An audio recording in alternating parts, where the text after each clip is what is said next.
Bonjour et bienvenue dans Amis, le podcast où l'on chante très très faux. Salut, moi c'est Marie et How wonderful life is. Now we're in the world. Ah, c'est beau. Ouais. Je confirme qu'on chante faux. Voilà. C'est clair. Préparez-vous, préparez les oreilles là, je pense. Ouais, c'est clair. J'espère que vous avez bien échauffé vos tympans parce que ça va saigner. Exactement. Et moi, c'est Anaïs et ce matin, en venant, je crachais du sang en toussant. Je me demande vraiment ce que ça peut vouloir dire. C'est pas très bon. Cette semaine, on s'attaque à une œuvre qui nous semblait incontournable pour notre ultime saison sur les comédies musicales. Moulin Rouge, de Baz Luhrmann, un film sorti en 2001 qui a un peu bouleversifié nos existences. Ouais, enfin j'irai pas jusque-là, mais si tu veux, d'accord. La mienne, en tout cas. Ok, ouais. Et pas que la mienne. On a fait une exception cette fois-ci parce que si on ne peut pas briser nos propres règles dans l'avant-dernier épisode de ce podcast, quand le fera-t-on ? Exactement. Donc, pour une fois, on a regardé le film, pas juste toutes les deux, mais en compagnie d'une autre amie, Laura, qui est très très fan de Moulin Rouge. Qui est fan surtout de la musique, c'est ce qu'elle nous a dit. En fait, le film, elle a vu que quelques fois et Oui, elle connaît la BO, quoi. En fait, elle a découvert la musique de ce film parce que le CD avait été abandonné dans la voiture de sa mère quand elle était jeune. Et donc, elle l'a beaucoup écouté, mais elle connaissait pas forcément très bien le film. Laura, 80% de son cerveau, c'est les paroles.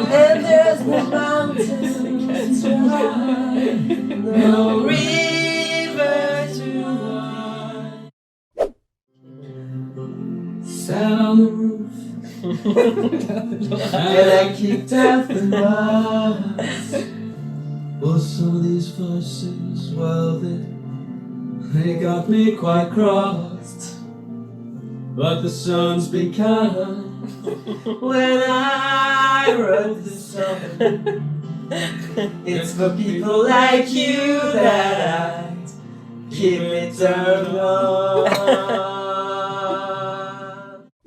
Parfois, Magnifique. je me demande, c'est une réflexion que je me suis faite à de nombreuses reprises, je me dis, il y a tellement de mon cerveau qui est occupé par des paroles de chansons, et par des paroles de chansons qui datent, que j'écoute plus et tout ça, et je me dis, si cet espace de mon cerveau était libéré pour d'autres choses, C'est peut-être clair. que je dirais moins de conneries comme ce que je suis en train de dire à l'heure actuelle. Je Si sais on pas. pouvait les mettre dans la corbeille et vider la corbeille. Exactement. En même temps, j'aime bien connaître les chansons par cœur. Bah mais- ouais, c'est clair. Et d'ailleurs, clairement, la projection de ce film s'est vite transformée en séance karaoké. Bah, il ne pouvait pas en être autrement. Love is like oxygen. Yes. Love is a many. Splendid thing, love. Live it up to the people belong. All you need is love. Please don't start that again. All you need is love. The girls A get girl's to got to eat. eat. All you need is love. We should End up on the streets. All you need is love. I look around me and I see it isn't so. No. Caress your skin. It's more than I can stand.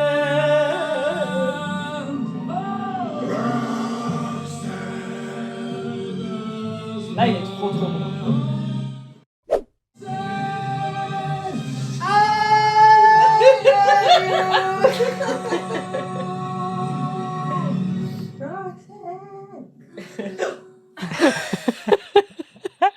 C'est Anaïs qui avait le hockey, pardon. Oui, j'ai aussi passé 45 minutes de ce film à voir le hockey. Donc les enregistrements étaient rock'n'roll, c'était vraiment la cour des miracles. Mais franchement, les gens, les pauvres, en fait, cet épisode, ça va juste être ça. C'est clair. Je suis désolée.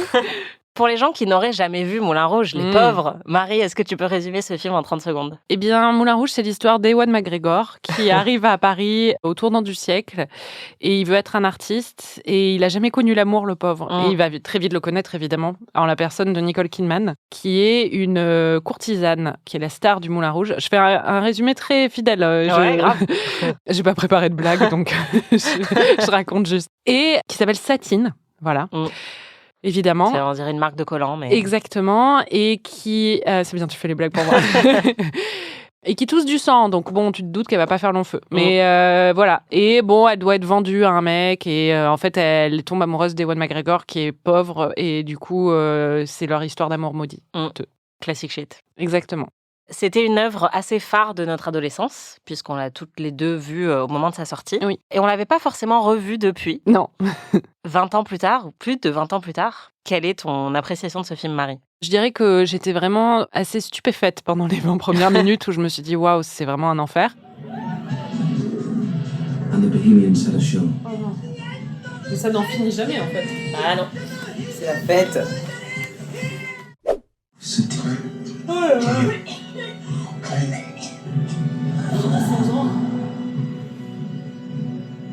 En fait, ça pourrait être vachement bien. Hein. Parce que leur histoire est vachement bien. Bah. Et après, je me suis laissée prendre par l'histoire. Je pense, ce que je dirais, c'est que le style de Baz Luhrmann m'épuise, mais que je trouve que Ewan McGregor et Nicole Kidman sont vraiment très touchants dans ce film. Et surtout, je trouve que ils incarnent très très bien le désir, l'amour, la tension romantique entre deux personnes, surtout quand l'histoire d'amour secrète ou des choses comme ça, c'est toujours des ingrédients qui fonctionnent très bien, même sur la presque quadragénaire que je suis. Et donc Tout de suite. bah oui, non mais c'est dans 3 ans. Hein. Mais ce que je veux dire, c'est que il y a eu des moments dans le film où j'ai retrouvé mon âme d'adolescente en les voyant interagir. Donc ça fonctionne toujours très bien à ce niveau-là. Il y a des numéros musicaux qui fonctionnent très très bien. Je dirais que dans l'ensemble, ça reste quand même très boursouflé et que le style de Baz Luhrmann m'épuise. Et qu'il y a plein de trucs où je suis là, waouh, c'est vraiment très très moche. On dirait des filtres Instagram de 2006, quoi. J'ai l'impression que c'est un film qui a ADHD.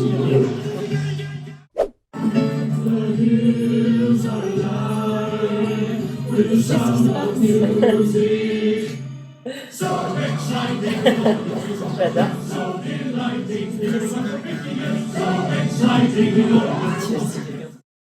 Oui, d'ailleurs, il faut préciser que notre amie Laura, qui est journaliste aussi et qui travaille à la télé, qui a été cadreuse pendant longtemps JRI, tout de suite a été assez frappée aussi par le style visuel du film. On dirait que tout a été passé à un filtre Instagram. Quoi.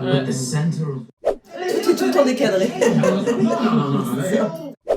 Moi, c'est vrai que j'avais très peur d'être déçue parce que je l'avais pas revu non plus depuis longtemps. Et c'est vrai que Baz Luhrmann, c'est un cinéaste dont j'aime pas vraiment le style. Et là, il faut dire que la Baz Luhrmannitude du film est assez Baz Luhrmannesque. Ah oui, ça c'est sûr.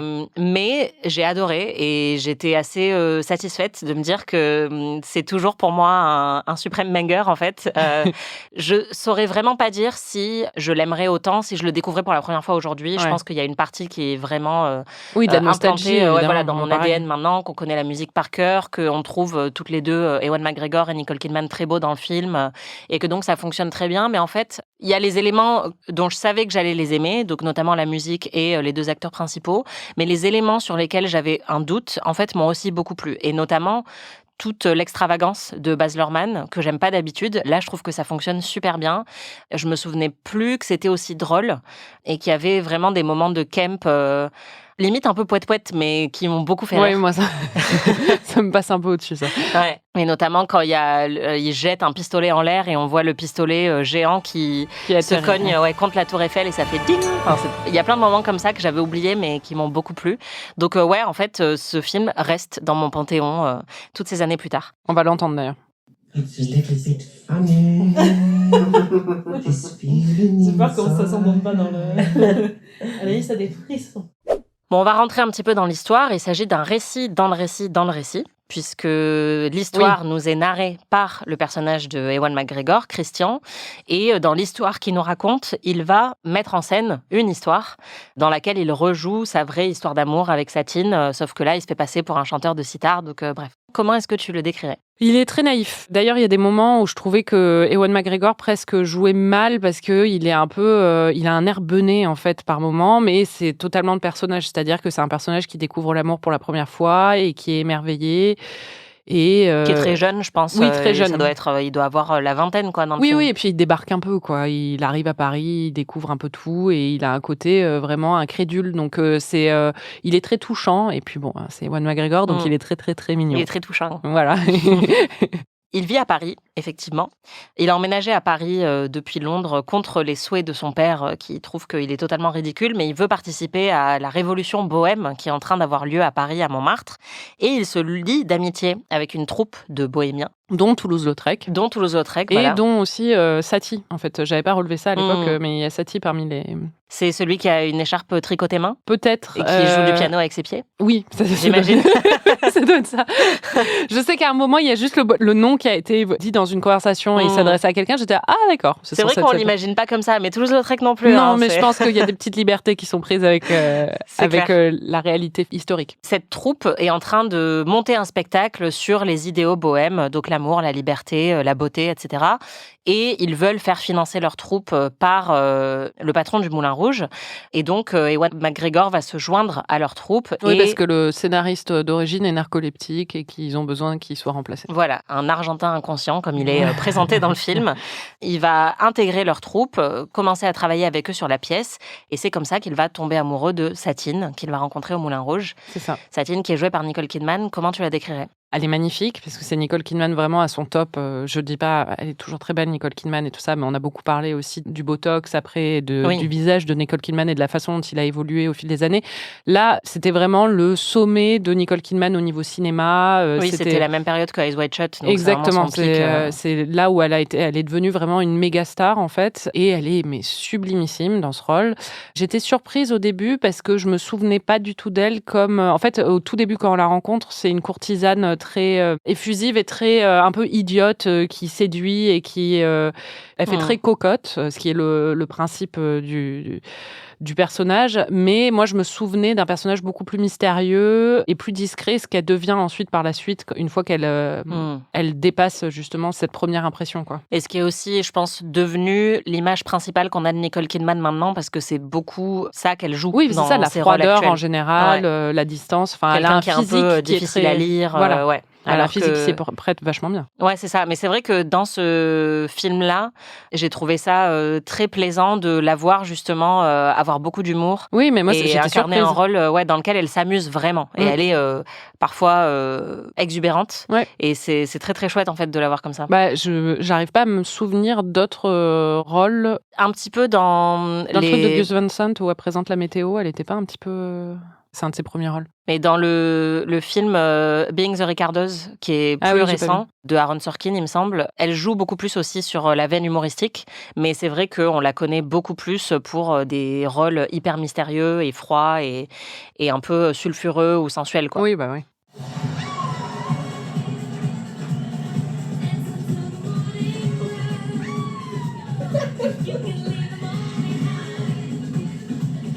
Marie, elle est folle qui chantait. Non, franchement.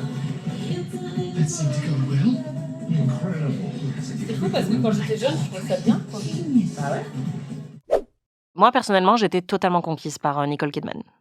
Elle est trop belle. Ouais.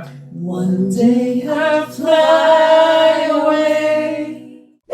Et oui, elle est trop belle. Malheureusement, elle ne le sera plus pour très longtemps. Wow. Et elle ne va pas vraiment s'envoler puisque Satine a la tutu. De façon métaphorique. Oui, c'est ça, elle va s'envoler vers le paradis. Elle a la tutu. La tuberculose. Voilà. Petit nom d'Anaïs sur la tuberculose, je ne connaissais pas. D'ailleurs, on a aussi découvert le mot phtisie. Enfin, moi, je ne connaissais pas non plus ce mot qui était dans les sous-titres. Et en fait, c'est le jargon c'est la médical. Tuberculose. Quoi. Voilà, c'est la tuberculose respiratoire, précisément. Et c'est vrai qu'il y a plusieurs scènes dès le début du film et dès son introduction où on la voit beaucoup tousser et être globalement pas en super forme.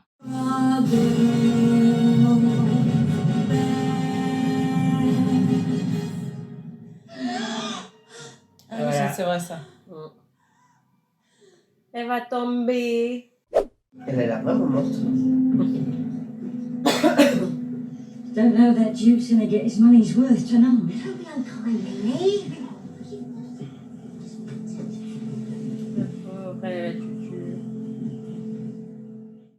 D'ailleurs, moi, c'est un des trucs qui m'avait le plus marqué quand j'étais jeune. C'était les scènes où elle est malade et où elle a beaucoup de transpiration sur le front. Elle est hyper pâle. Enfin, ils ont tout donné niveau maquillage. T'as des frissons, un peu d'angoisse rien qu'en la voyant. Et d'un coup, elle devient très très moche, alors que dans la scène d'avant, elle était magnifique. Et puis là, par contre, il faut que quelqu'un lui essuie le front. C'est parce que t'as la tuberculose qu'il faut se relâcher comme ça. La rencontre de Satine et Christian est centrée sur un quiproquo. Tu veux raconter comment ils se rencontrent ? Oui, c'est très vaudevillesque. C'est-à-dire que c'est un peu le scénario typique du théâtre de vaudeville, ce qui est évidemment en plus un clin d'œil au théâtre de cette époque, donc c'est intéressant. Mais on a Ewan McGregor qui est assis, enfin, comment il s'appelle dedans, Christian, qui est assis dans le Moulin Rouge, dos à un homme qui s'appelle le Duc. C'est la seule façon dont on le connaîtra. Et en fait, Satine est censée séduire le Duc pour avoir un financement pour un spectacle du Moulin Rouge. Et donc, quand son patron lui montre le Duc, à ce moment-là, il lui dit c'est celui qui est en train d'essuyer, de jouer avec telle personne, de prendre le mouchoir de telle personne. Et pile à ce moment-là, en fait, c'est Christian qui le fait au lieu du Duc. Et donc, elle pense que c'est Christian. Donc, elle va inviter Christian dans son boudoir pour le séduire. Qui est en forme d'éléphant. Voilà, qui est en forme d'éléphant, évidemment. Pour le séduire, parce qu'elle pense que c'est le riche duc à qui elle doit réserver ses faveurs. Et donc, elle ne sait pas qu'il est pauvre. Et évidemment, il va très vite la séduire d'un point de vue beaucoup plus sentimental, jusqu'à ce qu'elle se rende compte qu'en fait, il n'a pas un sou. Et ce qui est très drôle, c'est que clairement, dans ces scènes du début et dans la scène de la rencontre avec Ewan McGregor, elle donne tout. Et c'est une Nicole Kidman, comme on disait, qu'on n'a pas l'habitude de voir comme ça. Oui, elle est un peu grotesque. Hein. Elle est survoltée. Elle fait que pousser des cris, grogner, essayer de l'exciter. Et donc, on s'est même dit, mais c'est censé être excitant de voir une courtisane comme ça, qui maîtrise très bien le langage du teckel, en fait. Ben, je pense, en plus, quand tu regardes le cancan, elles font souvent Aouh !» Enfin, il y a ce truc-là, donc il a récupéré ça, je pense, et il a exacerbé complètement pour ces scènes-là, mais c'est assez étrange. Il va tomber amoureux d'elle après ça. Oui, il va tomber amoureux d'elle parce que c'est Nicole Kidman oui, parce qui qu'elle fait est 3,60 m hyper belle. qui est en corset. Et elle va tomber amoureuse de lui parce qu'il chante très très bien. Et d'ailleurs, elle tombe amoureuse de lui immédiatement. Il lui chante une chanson et c'est bon, elle lui dit « Je suis amoureuse ». En même temps, je sais pas, Ewan McGregor, il me chanterait une chanson, je serais amoureuse aussi. Hein. Tu penses ? Avec ses yeux là, il a des yeux tout doux et il lui chante, et il a l'air tellement romantique. Et puis bon, tu te mets dans son point de vue à elle, où c'est une courtisane qui se cogne tous les mecs les plus libidineux et horribles de la place de Paris. Lui, c'est et d'un coup, elle a un mec jeune, beau et romantique. Et à ce moment-là, on pense que c'est un duc en plus. Donc, voilà. Et qui ne veut pas coucher avec elle. C'est-à-dire que tout le quiproquo, justement, repose sur le fait qu'elle pense qu'il veut la tringler. Comme et en fait, lui, il veut lui lire de la poésie pour la convaincre d'investir dans une pièce. Donc, elle est aussi séduite par le fait qu'il ne veut pas ce que la plupart des hommes attendent d'elle. Exactement. And this one's for you. C'est pas toi qui disais ça à ce moment-là. And this one's for you. Tellement cringe. And you can tell everybody this is your song. I hope you don't mind. I hope you don't mind that I put down in words. So excuse me for getting, but these things I do. You see, I've forgotten if they're green or they're blue. Mais c'est vrai qu'on ne sait pas comment on est passé de ça à ce qui s'est passé avant. Oui. Elle a entendu chanter et elle s'est dit ah en fait c'est beau et elle s'est dit poétique. je vais enfin fermer ma gueule. Ouais. I can't believe it. You're hot and the Duke and... C'est vraiment une fille facile, hein. C'est clair. C'est pas faux. Mais le problème, c'est évidemment qu'il n'y a pas que Christian qui est amoureux de Satine, il y a aussi le duc, le fameux duc. Et la tuberculose, c'est ça, tout le monde l'aime. Et donc le duc va accepter de financer la pièce et permettre au Moulin Rouge de rester à flot, mais tout le problème, c'est que sa générosité repose beaucoup sur l'espoir qu'il a de coucher avec Satine. D'ailleurs, il le dit de manière assez explicite dès le départ, c'est sa seule condition. Le duc qui a une voix assez distincte. I don't like this ending.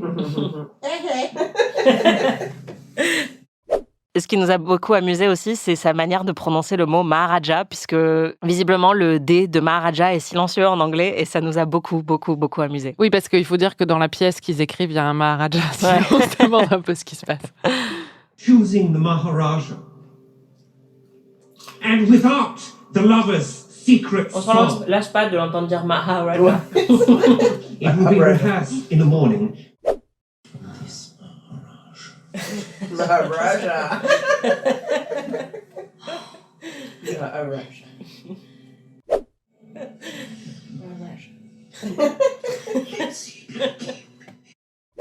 Maharaja. I'm the Maharaja. Il y a d'autres personnages importants dans le film. Un que je voulais vraiment mentionner, c'est Jim Broadbent, qui joue le patron du Moulin Rouge, Harold Zidler. Qu'est-ce que tu as pensé de ce magnifique personnage ? Alors, pour moi, Jim Broadbent, c'est avant tout le père de Bridget Jones. Il a plein d'autres rôles à son actif, évidemment. C'est un très grand acteur britannique. Ce personnage, bon, moi je suis pas fan, mais je trouve un peu, c'est le principe, hein, mais avec sa grosse moustache rousse bouclée là, il me dégoûte un peu, mais et puis bon, il est caricatural. Après, j'étais impressionnée par sa voix. Et d'ailleurs, j'ai cherché s'il avait beaucoup de rôles à son actif, de rôles musicaux, et c'est pas trop le cas. Il a joué dans une comédie musicale en 1998 qui s'appelait Little Voice et dans laquelle il jouait avec Ewan McGregor. Donc je pense que c'est pas un hasard qu'ils se soient retrouvés tous les deux dans Moulin Rouge juste après. C'est peut-être là qu'ils ont chauffé leurs cordes vocales ensemble. Mais oui, Jim Broadbent, c'est vraiment un immense acteur qui est oscarisé d'ailleurs, qui a eu plusieurs BAFTA, dont un pour le meilleur second rôle dans Moulin Rouge. Et moi, je trouve ça très chouette. En fait, pour moi, c'est vraiment un papy dans la plupart des rôles dans lesquels je l'ai connu. Et c'est vrai que t'arrêtais pas de me dire c'est le père de Bridget Jones, mais je te disais, pour moi, c'est pas une ref parce que Bridget Jones, je connais pas vraiment bien ses films, donc je voyais pas. Mais c'est vrai qu'il a joué dans Harry Potter aussi. Enfin, il a souvent des rôles de vieux sympathiques. Oh, dans Harry Potter, il est moyennement sympathique, mais oui. Ouais, mais vieux. Oui. Oui. Et donc là, rien que de le voir avec des cheveux, en fait, c'était assez surprenant. Et puis maintenant, il a une carrure plutôt frêle. Alors là, c'est un personnage très imposant, avec une voix un peu profonde, voilà, avec beaucoup de coffres. Et c'est aussi sa tête qui est sur la lune dans le film. Et moi, j'adore ce personnage. Bon, il a notamment une partie musicale dans Like a Virgin qui est très très drôle. Enfin, c'est juste tellement absurde de voir Jim Broadbent reprendre Madonna dans un morceau un petit peu sombre. Ça nous a beaucoup fait rire.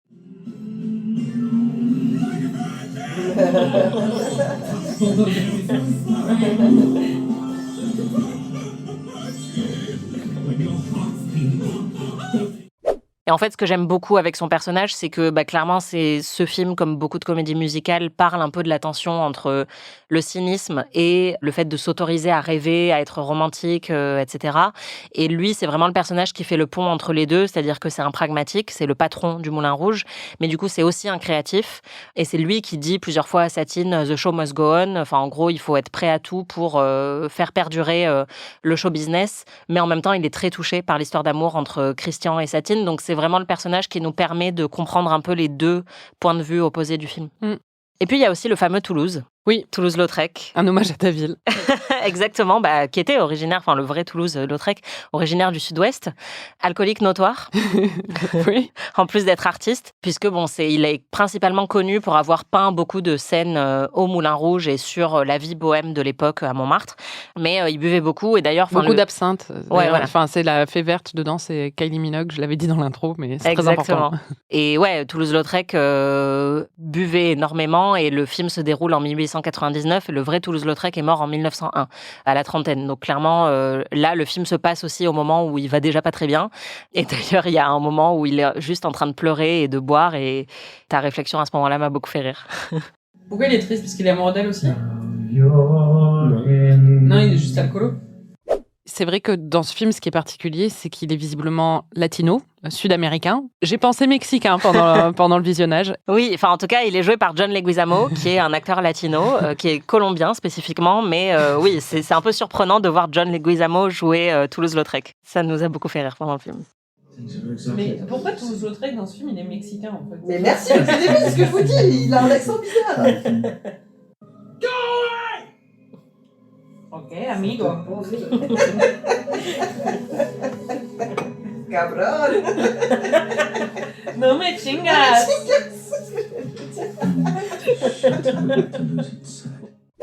J'ai un grand vocabulaire mexicain. Bah ouais. Parce que mon ex était mexicain, donc c'est pour ça. Mais ouais. J'étais très impressionnée. Shout out au Mexique et à Toulouse-Lautrec, qui visiblement était sud-américain, quoi. C'est clair.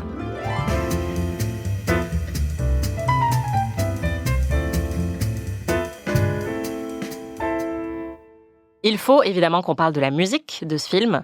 C'est un jukebox musical donc qui reprend des tubes déjà très très connus. Ouais, ils sont pas fait chier. Et les prétextes pour utiliser certaines chansons sont très capillotractés, notamment Like a Virgin qu'on vient d'entendre. Enfin, c'est le moment où Satine ne peut pas venir à un rendez-vous avec le duc. Et donc, pour l'excuser, Zidler dit au duc « Ah, mais c'est parce que avec vous, elle se sent comme une vierge et elle avait besoin d'aller se confesser plutôt que de venir à votre rendez-vous. » Donc bon, il cherche vraiment très très loin pour caser un morceau de Madonna quand même dans le film. Mais c'est aussi cette absurdité qui fait le charme du film. C'est quoi ton top 3 des numéros musicaux du film, puisque évidemment on peut pas tous les passer en revue? En numéro 3, je peux avoir un ex-aequo ou pas? Bah oui, vas-y, triche. C'est notre podcast, on fait ce qu'on veut. Il y a le numéro indien à la fin, je me souviens que je l'ai saigné ce numéro sur la BO. J'adore les chansons de Bollywood en général et j'aime bien les comédies musicales de Bollywood aussi. On va pas en faire pendant cette saison, mais on aurait pu, notamment Dilsey qui est vraiment très très belle et extravagante. Et là, c'est vrai, il y a une petite touche de ça et j'adorais ce morceau. Je me souviens, c'est une de mes premières découvertes de un peu ce genre musical, même si là il est un peu repris à la sauce Hollywood, quoi. J'aime bien ce morceau déjà, c'est mon 3e ex-aequo. Et on a un extrait, comme pour chaque seconde chantée de ce film. On t'a entendu chanter ce morceau. Et d'ailleurs, moi, ça m'a surprise parce que pour moi, c'est clairement pas les morceaux les plus connus de ce film. C'est totalement les random morceaux de Moulin Rouge, mais visiblement, c'est les préférés de Marie. I only think of this. Ça, je me souviens. J'aimais bien cette chanson.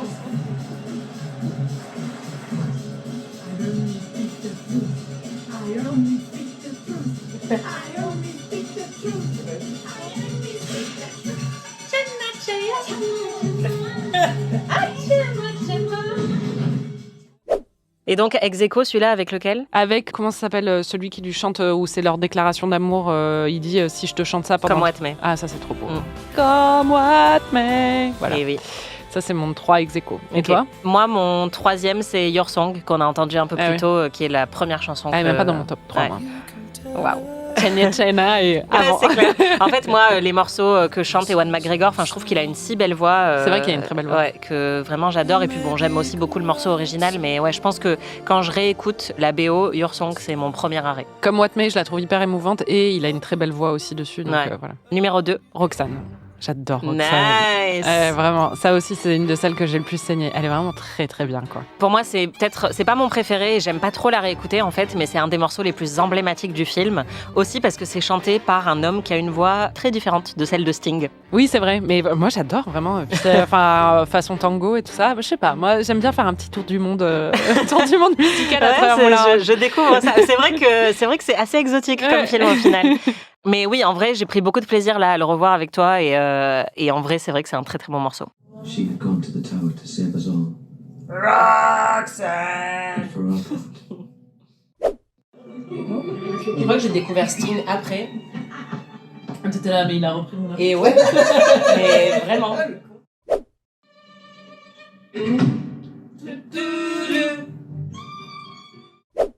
Faut dire... C'est vrai que l'instrumentalisation est géniale en fait. J'adore le violon en fait en général. Enfin, j'adore les morceaux au violon. Non, mais c'est vrai, j'aime beaucoup. Marie, c'est vraiment, elle est raffinée quoi. Mais non, c'est pas ça. Non, j'aime bien. Nous, on aime l'histoire d'amour avec Nicole Kidman et Ewan McGregor. Et toi, t'aimes Bollywood, tu aimes les violons. Mais non, mais moi aussi. Mais ce que j'aime bien, par exemple, à un moment aussi, tu nous as dit, ah là, je pense que cette tenue, c'est clairement une référence à tel peintre. Ah, John Singer Sargent. Oui, ouais. Oui.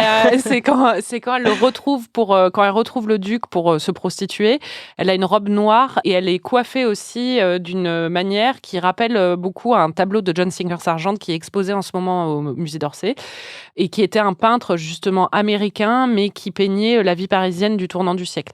Ce tableau en plus c'est une femme qui est habillée dans une robe noire très belle avec des épaules découvertes et elle est très pâle et elle est rousse donc c'est vraiment ça rappelle je trouvais que c'était très clair comme référence quand je l'ai vu là. Bien sûr, puis c'est vrai que tout le monde connaît John Singer Sargent. Mais j'adore, c'est comme le fait que dans Twin Peaks, tu trouves des références à Hamlet. Enfin, moi, c'est pour ça que tu émerveilles nos auditeurs.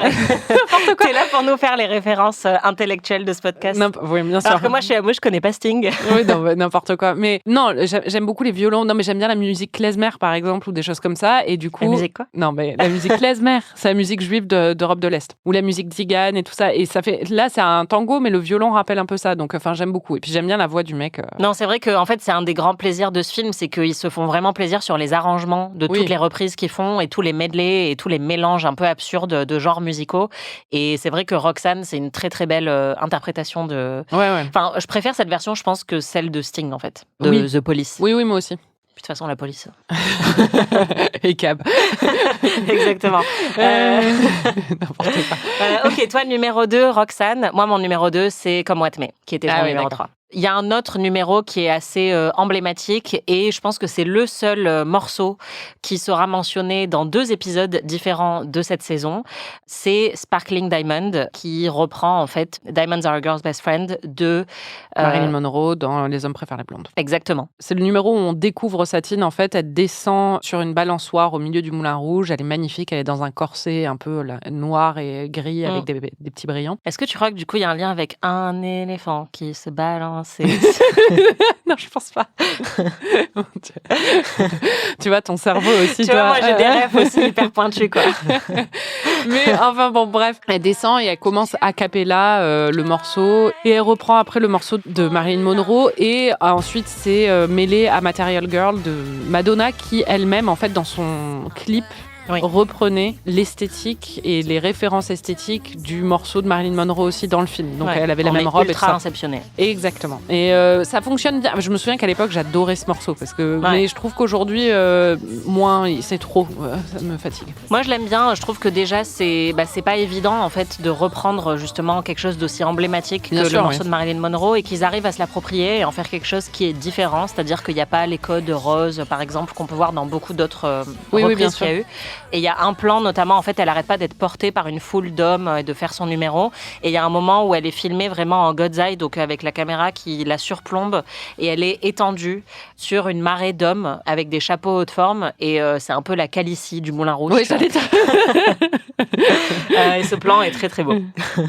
Mais évidemment, le numéro 1. Suspense. Gros suspense, c'est le Elephant Medley. Bah oui, tous les gens qui aiment le karaoké vont aimer le Elephant Medley. En fait, c'est une chanson qui n'a aucun sens en vrai, si on y pense, mais qui est tellement chantable et je pense que c'est tellement culte pour toutes les adolescentes et les adolescents homosexuels probablement, qui ont découvert Moulin Rouge à l'époque, que franchement, c'est vraiment un très très grand moment. Bah nous, clairement, quand il nous arrive de faire des soirées karaoké avec Laura, le premier qui est sur la liste, c'est le Elephant Medley. Et donc, je sais pas si tu veux décrire la scène, mais c'est un peu la grande scène d'amour, de déclaration d'amour entre Ewan McGregor et Nicole Kidman. Bah, disons qu'elle a jeté quand elle a découvert que c'était pas le duc, et il revient à la charge et il lui dit mais c'est pas grave en fait, j'ai pas besoin d'être le duc, je t'aime.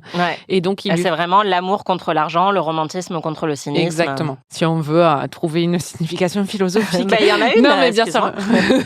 mais donc c'est une conversation entre eux où elle lui dit bah non, enfin t'es trop pauvre, désolé, moi j'ai besoin de vivre quoi. Et enfin j'ai besoin d'argent pour vivre. Et lui dit mais on s'en fout, c'est trop bien, on est amoureux quoi. Et c'est toutes les chansons se répondent et c'est un peu un inventaire de toutes les chansons d'amour du XXe siècle quoi. Totalement. C'est comme Laurent Voulzy mais. I was made for loving you, baby. You were made for loving me.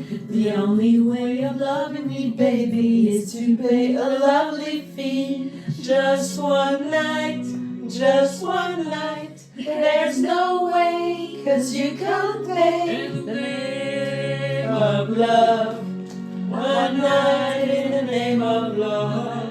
You crazy fool. I won't give in to you. Don't leave this way. I can survive without your sweet love, oh baby. Don't leave me this way.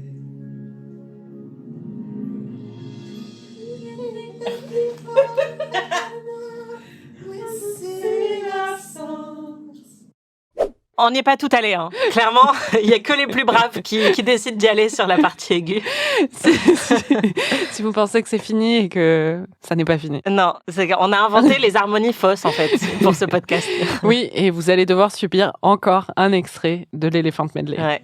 Love is up where we belong. When the eagles fly on the mountain high. What makes us act like we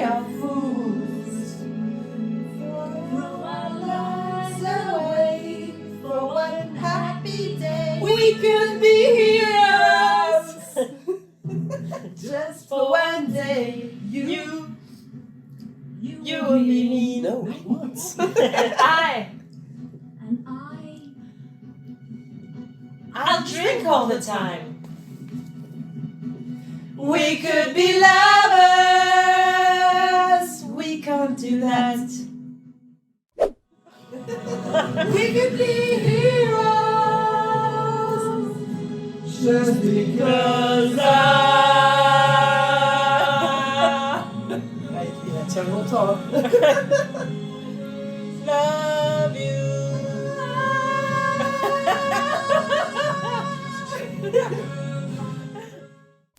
Bon, il faut dire quand même que malgré son style très extravagant, c'est une comédie musicale assez sombre. Bon, déjà, les gens transpirent beaucoup et ils sont très alcooliques. Oui, puis ils ont la tuberculose. Et quoi. voilà, ils ont la tuberculose. Et il y a une fin tragique quand même dans ce film, Oui. puisque la tutu va bientôt emporter Satine et elle va mourir dans les bras de Christian.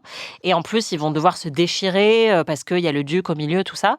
Et moi, je me suis souvenue, en voyant ce film, que je pense vraiment, sincèrement, qu'il a eu un impact très profond sur ma vision de l'amour. Parce que j'étais à un âge très influençable quand je l'ai vu et que je me suis dit waouh, ça a l'air d'être quand même bien galère cette histoire d'amour et que j'étais plus du coup dans le camp de Satine en mode non l'amour non merci quoi.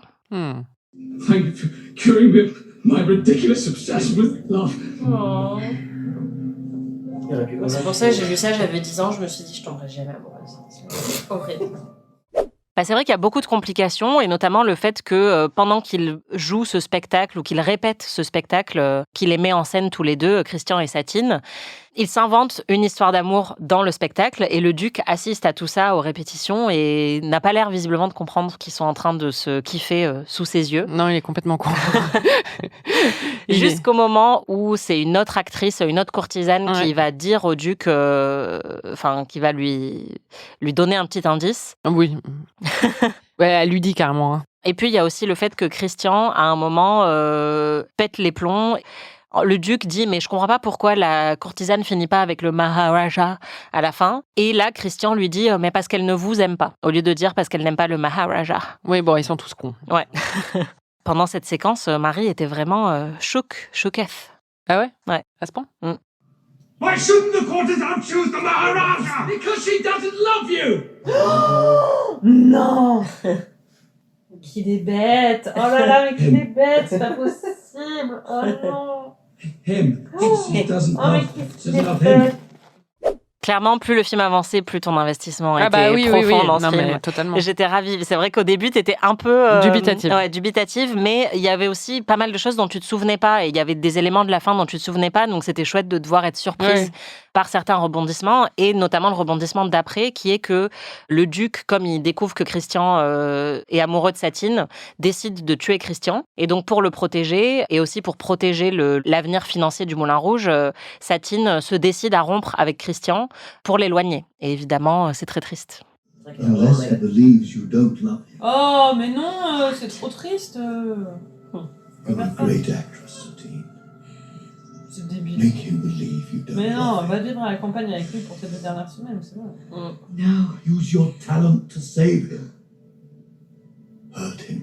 Non. Hurt him to save him. Mais non, c'est débile. Débilos. Ça c'est There's vraiment no un cliché. other way. Ça, j'aime pas. Ouais, je regarde mon portable. The show No. must go on, Satine. Bon, j'étais pas contente, mais non, mais c'est vrai qu'en fait, c'est pas logique. C'est-à-dire, ils sont censés s'enfuir ensemble, mais comme le duc le menace, c'était là, en fait, il se comporte comme si le duc c'était la Stasi, quoi, et qu'il avait des agents dans tous les, dans tous les comtés de France. Il a quand même un quoi. agent qui est d'ailleurs qui est très bon danseur, qui se met à faire un petit numéro bollywoodien sur scène à la fin. Mais oui, c'est clairement un peu capillotracté. Mais bon, peut-être que toute cette histoire aurait été plus vite réglée aussi si Satine était au courant de sa propre tutu. Parce que tu dis qu'elle devrait l'être quand même. Elle tousse du sang, c'est un peu. Ouais, mais bon, peut-être qu'à l'époque, tu sais, ils mouraient tous à 35 ans, ils crachaient tous du sang, peut-être. Je sais pas. Je pense pas. Je pense qu'on savait quand même quand tu craches du sang, c'était bad news, quoi. Ah oui, elle est pas au courant de sa propre tutu. Ah bon? Non. Bah non, ils ont dit qu'on va pas lui dire. De toute façon, dans 2 semaines, elle est morte, hein, les gars, donc... C'est clair, arrête de me battre. Du coup, je peux même vous dire lui, il pourra payer les funérailles. C'est clair. Monsieur Fiedler, this Battez-vous pour une meuf en ending bonne will be santé. rewritten. Et puis en fait, moi ce que j'aime bien, c'est que le film se focalise vraiment sur est-ce que le duc va avoir le droit ou pas de coucher avec Satine. J'aime bien en fait la franchise que le film a autour de ça, parce qu'il y a beaucoup d'autres films où ça va plus être une question de mariage, tu vois, elle a été promise à tel homme alors elle en aime un autre, etc. Et là, il dit à plusieurs reprises explicitement, je veux coucher avec elle, sinon je vous donnerai pas d'argent. Il y a un côté très vulgaire, mais que je trouve assez rafraîchissant aussi. Et puis on s'est dit, bon, en vrai, si c'est juste ça, c'est une courtisane quand même. Enfin, juste, va coucher avec le duc une fois, et puis après, tout le monde sera content, quoi. Ouais. Mais couche avec lui, c'est bon. Oui, en plus, Harold, là, il se dit, de toute façon. Ça va, elle in est and pas out, bonne, quoi. Il le sait, lui. Elle est amoureuse, c'est ça ce qu'on comprend. C'est qu'avant, ça lui posait pas de problème, mais aujourd'hui, maintenant qu'elle a découvert l'amour, elle aussi, comme Christian, et elle peut pas, en fait, elle peut plus faire ça. Bah oui, l'amour gâche vraiment tout. Hein.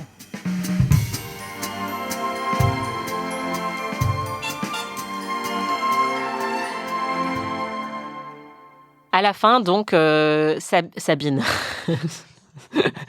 Sabine, la courtisane, Satine a largué Christian pour le protéger.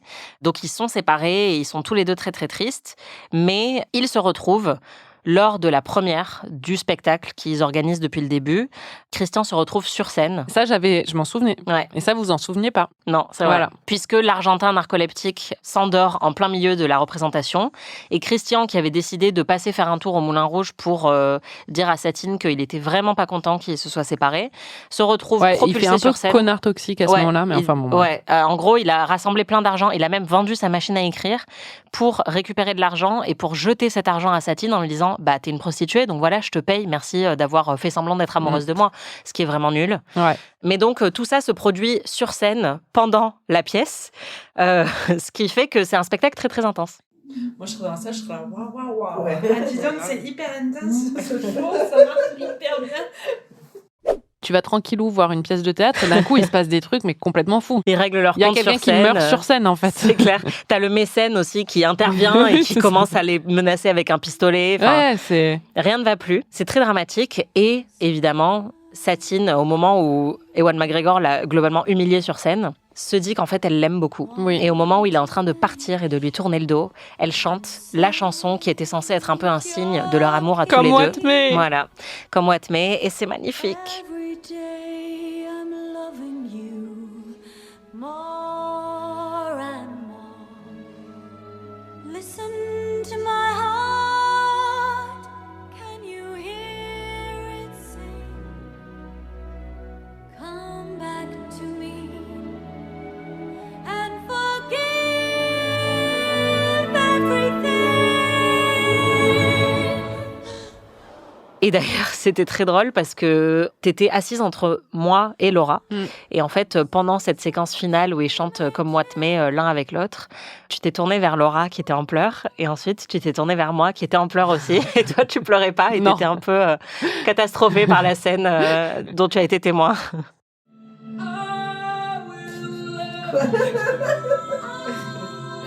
Je suis entourée des deux qui sont en train de tirer. Les deux, elles sont prostrées de chaque côté du canapé. Et si tu pleures. Et moi, je suis au milieu. C'est trop beau.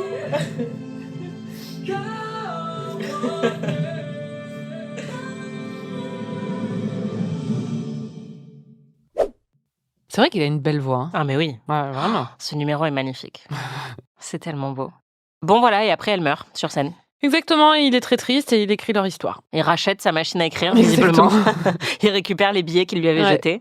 Et voilà, et on est triste. Ouais. Mais c'est très beau. Oui. Tu trouves ça romantique comme film ? Oui, c'est assez romantique.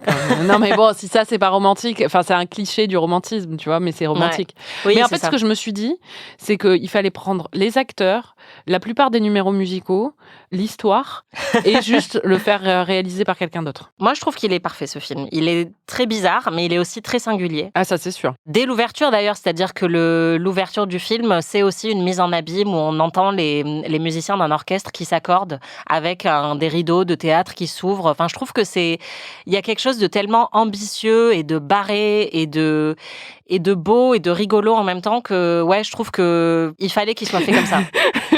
Je suis en désaccord avec toi. Et d'ailleurs, ce que j'aime dans le romantisme du film aussi, c'est les décors, et notamment dans l'Elephant Medley et tous les numéros musicaux qu'ils ont tous les deux. En fait, on les voit danser sur les toits de Paris avec une échelle qui fonctionne pas puisqu'ils sont bien plus grands que les décors parisiens. Et ça aussi, c'est un peu un classique de comédie musicale. Oui, j'ai envie de te dire, la semaine prochaine, ça va être Mary Poppins. Voilà, c'est très fréquent que les personnages se baladent comme ça dans des décors en carton-pâte. Mais là, en plus, avec la Tour Eiffel en fond, enfin, je sais pas, je trouve que c'est magnifique. C'est ce qu'on a vu aussi dans La La Land. Et je trouve que ça marche très bien parce qu'en même temps, Baz Luhrmann, il imprime sa patte sur tout ça.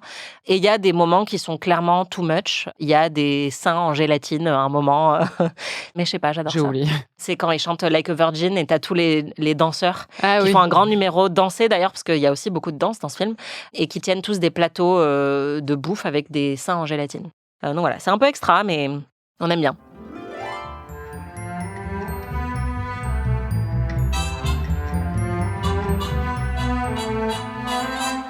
Est-ce que tu as une réplique préférée? Parce que moi, j'en ai une. Vas-y. C'est le moment où Satine essaye de séduire Christian en pensant qu'il est le duc. Et il y a toute la troupe, notamment avec Toulouse-Lautrec, qui les espionne. Et en fait, elle déboutonne la braguette de Christian. Elle expose son sexe. Voilà. Disons-le franchement. Disons-le franchement. Et Pas à ce nous, moment-là... malheureusement. Waouh, ça parle loin. Mais aux gens présents dans la scène. Voilà. Et à ce moment-là, Toulouse dit... Waouh, il a un énorme talent. C'est vraiment ça la meilleure réplique. Bon, c'est vous dire le niveau d'humour de ce film. Mais en fait. je suis désolée, c'est hyper drôle. Enfin, en fait, Ben non, mais moi, ça me fait rire. Enfin, en fait, et d'ailleurs, dans les sous-titres, ils ont traduit par il a la veine artistique, ce que j'ai trouvé excellentissime comme traduction.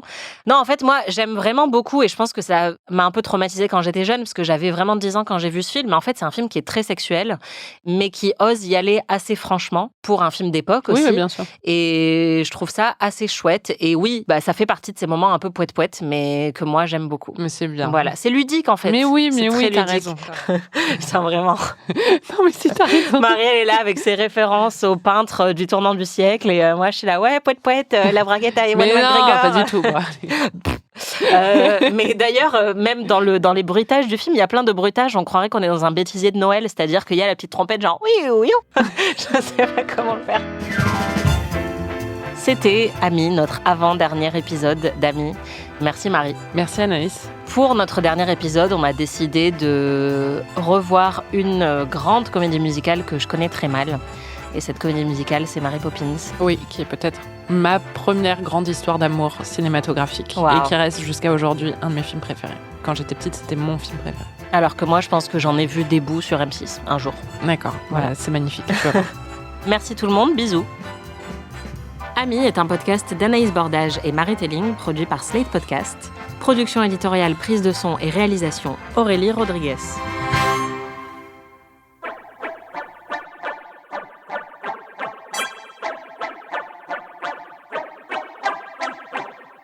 So exciting, we'll make a love, we'll make a rhyme. So delighting. In here, should someone die? How could I know? In those last fatal days. Juste le sang quand tu tousses, déjà, c'était un bon indicateur. Il l'a vu? Attends, qui c'est qui a tué? Oh, attends, je comprends rien là, on a rien compris. Hein. On met en arrière. Putain, il reste encore 43 minutes, mais c'est pas possible. I would taste my first glass of absinthe. C'est vrai que l'absinthe, c'était un délire dans ce film. Ouais. Ça m'avait convaincu que voilà. le truc le plus fou que je puisse faire, c'était boire de la Ah bah moi aussi, quand je suis allée à Prague, je te dis pas, c'est l'accomplissement d'une vie, quoi. Ça fait rien. C'est la lune qui chante. Qui c'est qui a cramé le lait comme ça, Laura? Quoi? C'est moi? Comment t'as fait? Comment ça? C'est comment j'ai fait? Il est marron. J'ai dû oublier le truc. C'est pas grave, Maxime. Je pense qu'on devrait mettre ça dans l'intro du podcast. Everybody, this is your song. It may be quite simple, but now that it's done,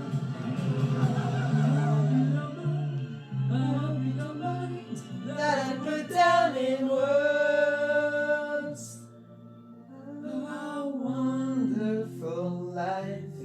Vesta paillette. Bah yeah! Je chante bien quand même. Bah, écoute, tu vas pouvoir l'entendre intégralement dans le podcast. C'est clair. J'ai dit il, pas moi. Je pensais que tu